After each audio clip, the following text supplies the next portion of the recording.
What up? Packrack and MTG here, back with the Commander's Consultation, round 3, and this is finalizing a deck. We're going to go over some of the key points for me for deciding what's going to go in the end. We'll go over a little bit of what to cut, or what I would cut. So I've gone ahead and pulled out some good lands here for us. These are definitely some of the lands. Oh, there's a good idea right there. If I had to cut a land, I would definitely start with Temple of Mystery. Love this land, by the way. Rejuvenating Springs, great commander land, built for commander. These are definitely some of the dual lands I'd be looking to go for. Hedge Maze, another great one, allows you to scry. Flooded Grove, gotta love it. Dream Root, Cascades, pretty cool. I love that art. That is beautiful. Hope you guys can see that as well as I can. And then, of course, a breeding pool. If you guys notice, there's a Misty Rainforest missing from here. I forgot to pull it before I started the video, but there would definitely be a Misty Rainforest in here. Some of our other lands that I grabbed out would definitely be a Beseju, just for the channel ability alone. And, of course, Odawara as well. Some of our non-basics. So yeah, those are definitely where I would be with this deck. Of course, like I said, the Misty Rainforest would be in here. I kind of forgot to grab it. I also went ahead and pulled out some nice and powerful blue spells. I mean, Ristic Study, what more needs to be said? Shark Typhoon's great. Seagate Restoration, I love that in foil. So beautiful. In case you guys haven't seen. And, I mean, Cyclonic Rift. It's Cyclonic Rift. It's one of the best removal spells in blue for sure. Definitely in Commander. Just that overload ability is absolutely insane to be a board wipe for everybody but you. Can definitely close out some games. And we'll definitely have the mana, where this deck is built around mana ramp and big creatures. We'll definitely have the mana to easily ramp into our overload ability. Now, what I haven't done is gone through and picked out some big blue creatures. I pull out my binder here, my blue binder. I do my sorting by color and by mana value. So we can get into here. Oh, bumped the camera. What a surprise. We get into here. I love these binders. These binders are so beautiful. And I would probably flip ahead. Some good stuff here. Counterspell could be going in there for sure. Probably pull out a counterspell. I don't think we have one in here. But I'd also be looking for some big, powerful creatures. Maybe Snappy. We'd probably pull a Snappy to go in here for sure.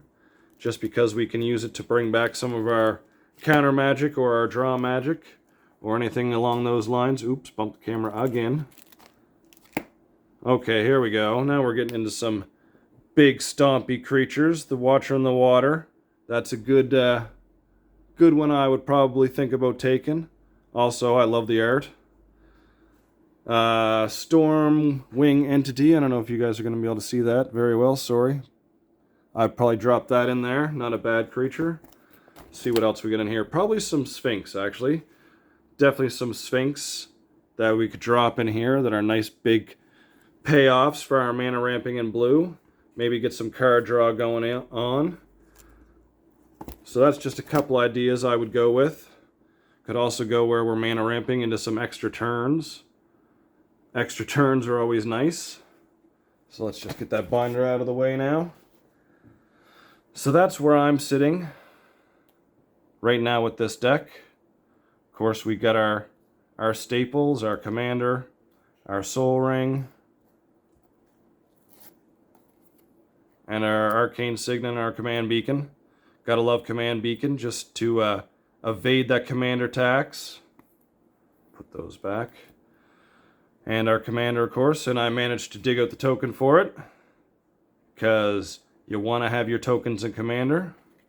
Most people want you to have them. So, once we've compiled this deck in its fullest, I guess is the term I will use right now. We've dug out a couple more blue creatures. We've got our non-basic lands now. So I'm sure all you guys have piles of basic lands sitting around. And I would go through and I would pull out enough basic lands to fill out the rest of my slots. Lots of different basics in here. Just literally a pile I grabbed, so it's got some recent stuff in it too. Some of the Eldrazi stuff. Ooh, a token. Goodbye. So we would just pull out some blue lands like these, and some green lands like these to fill out our slots, to get us up to that 99. And then of course you get yourself some sleeves. So, now that we've compiled our deck, I'm sure, and this happens most of the time for me when I'm building a deck, I go through, I've got it all put together, I've got it all sleeved, and lo and behold, I mean, some people I'm sure do it before they start sleeving, you're not at 99 cards. You're at like 103 cards, 108 cards, 110 cards.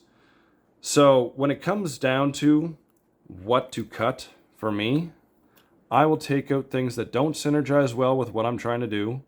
Maybe an Eternal Witness. Do I really need to get stuff back? I'm more into a mana ramping, going wide, big creature deck. So maybe I would cut Eternal Witness, because it doesn't quite fit with the theme that I'm trying to go for here.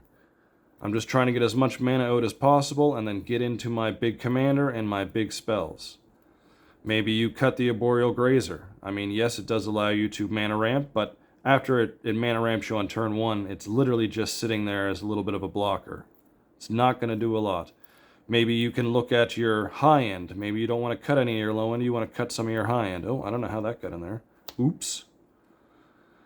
So maybe you go to your highest high end, and maybe you don't want 3 9 to 10 drops. Maybe you only need 2, and you can get by with some of your lower 7s to 8 drops. You're going to get there faster, so they're probably going to be more relevant in the overall gameplay anyway. Now, of course, you do want to have 1 or 2, maybe 3 like I have here. Good big payoffs that are going to sway the game your way for sure. Okay, we're just going to put these back instead of trying to spread them out. So, as I was saying, got cards all over the place here. This is based on completely just ramping into, like, look at our ramp. Our ramp, not in creatures, just spells, is pretty good. We're going for all the ramp here. Alright, so that's probably a way to find a threat more than ramp. But once you've got to this stage, you can pile the deck all together. This is when you're going to make your cuts. I prefer to try to cut more spells than lands, especially in a deck that is built around trying to get as many lands out as possible to get to the big creatures in my hand. So if I could, I would cut some of my spells first, maybe some of my enchantments. I've got quite a lot of ways here to find lands. Maybe I try to figure out the worst one of these and cut it. Maybe I would cut this because it doesn't really fit my mana ramp theme. This is just an Eternal Witness on a land here, more or less. And also, don't forget to count that into your lands, because it is a playable land as well. I make that mistake a lot, not gonna lie, with these dual-faced cards. And I mean, we've got a little bit of mana ramping in our artifact base here. Overall, I think this is a pretty solid build for Koma, the Cosmos Serpent. I really do love this particular art. It is beautiful.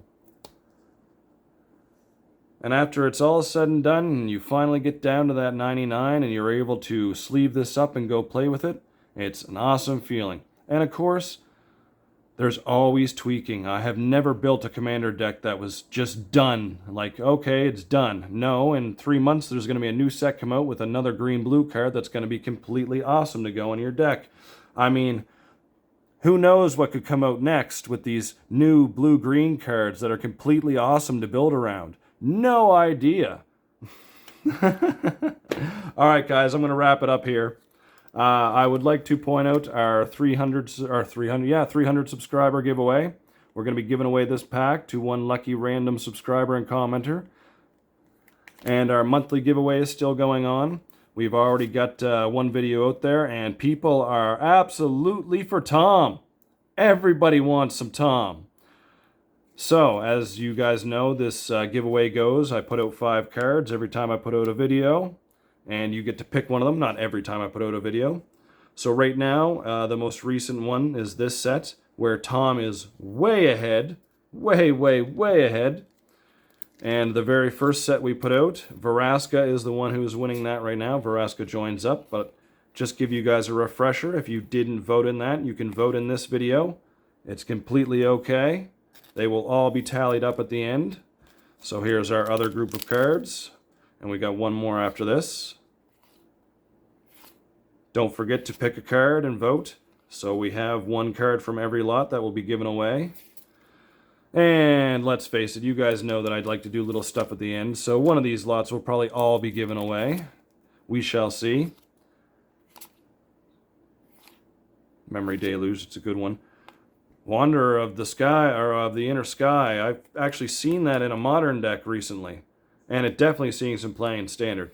Alright, this is going to be the end of our first segment of Commander. I'm going to try to have some Commander gameplay coming up with some of my friends. I don't know how long it's going to take, but we're going to get there. I'm also going to be doing some modern deck techs. I'm probably going to be starting with my favorite pet deck right now, Prison Tron. All right, please like and subscribe. Hit that bell notification. Later.